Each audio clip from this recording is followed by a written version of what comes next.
Good morning, students. We are moving further little fast. Previous day, we have discussed about the subsidiary alliance, Battle of Plassey, etc., and defeat of Tipu Sultan in Srinagar.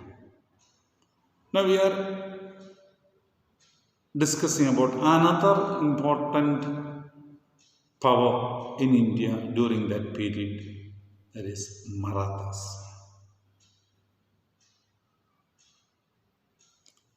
After the decline of Mughal Empire, Marathas were becoming strong and confident in the western part of India. They occupied Maharashtra, some part of Gujarat, some part of Madhya Pradesh, some part of Rajasthan, and they were trying to conquer Delhi. But during this time, Ahmad Shah Abdali came from Afghanistan with an intention to conquer Delhi. Both these powers met at the famous battleground of India, that is Panipat. In Panipat there are three battles fought. First, 1526, 1556 and 1763. First one was between Babur and Ibrahim Lodi. So Mughal Empire came into existence after that. Then we can see Akbar and Hemu, where Akbar was successful. And in 1761, again between Marathas and Ahmad Shah Abdali. This Panipat is at present in Haryana. Okay, so district headquarters in Haryana. So they met together. You know the result. Marathas were defeated by Ahmad Shah Abdali.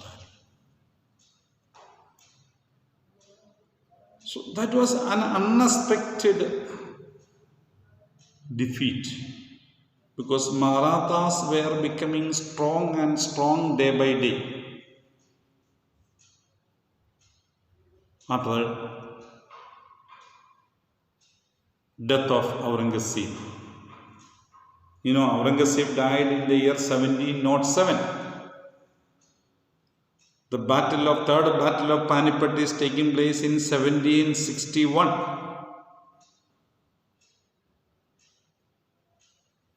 So around 55 years or 54 years difference is there.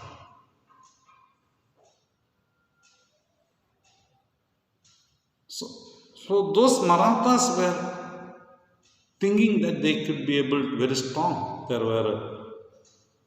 They have divided themselves into different chieftains.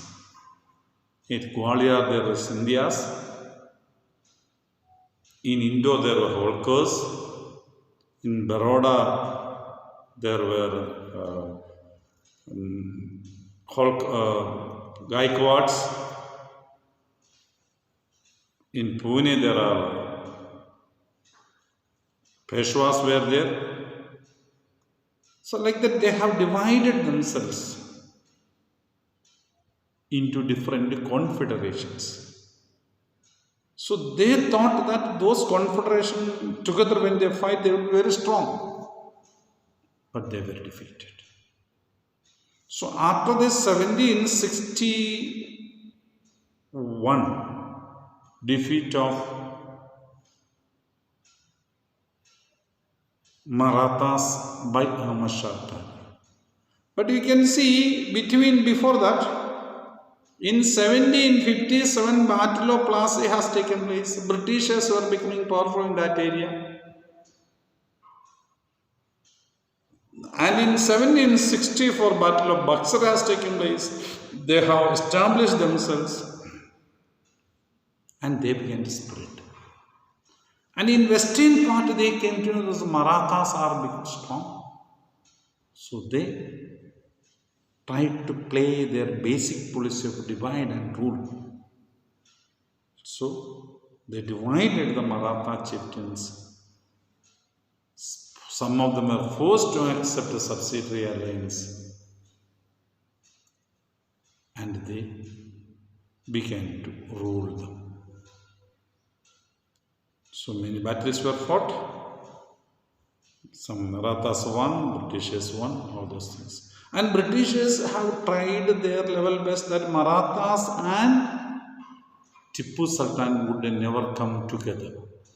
They know that if Tipu Sultan and Marathas came together, Britishers would not be able to survive in India.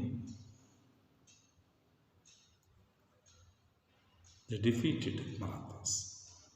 Here and there still resistance was there.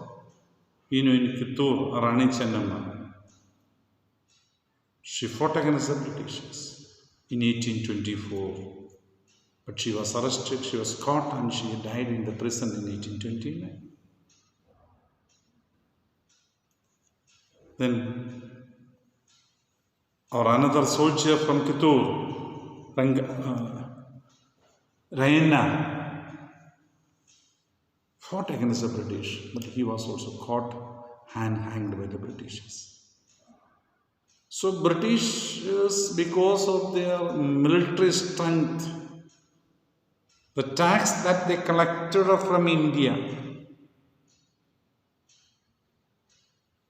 they utilized that money to develop a strong army and defeated Indians. So they have defeated Indians. They utilized the policy of annexation, means attack and defeat. And some others, they followed simply a policy implemented named Doctrine of Lapse. Doctrine of Lapse means that if any Indian king die without a natural heir, means a son to become next king, the kingdom would be part of British. No other question. We know it's illegal, we know it's wrong, but what to do? Indian kings had no capacity to defeat the Britishers individually. And Indian kings are naturally did not come together to fight against the British during that time. And with the money that is collected from India, Britishers had become very strong.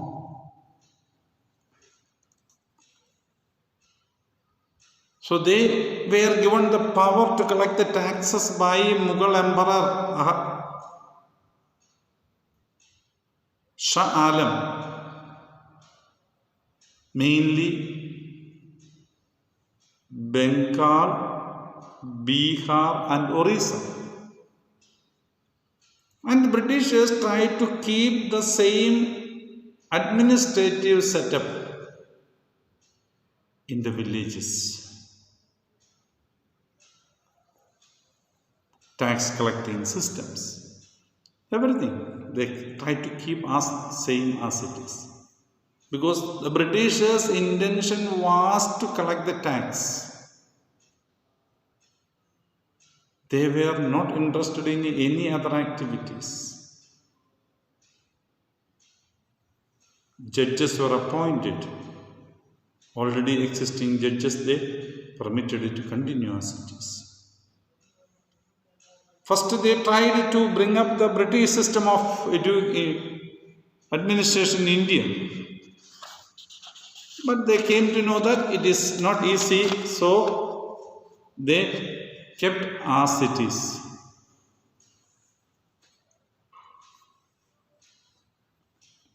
They permitted the system to continue, and more soldiers were appointed or posted in different areas. I have already told you, residents were posted, and the system of control came into the hands of the British, and they have ruled India till 1947. So we will discuss tomorrow how they went to the villages and controlled the system. Okay, thank you very much.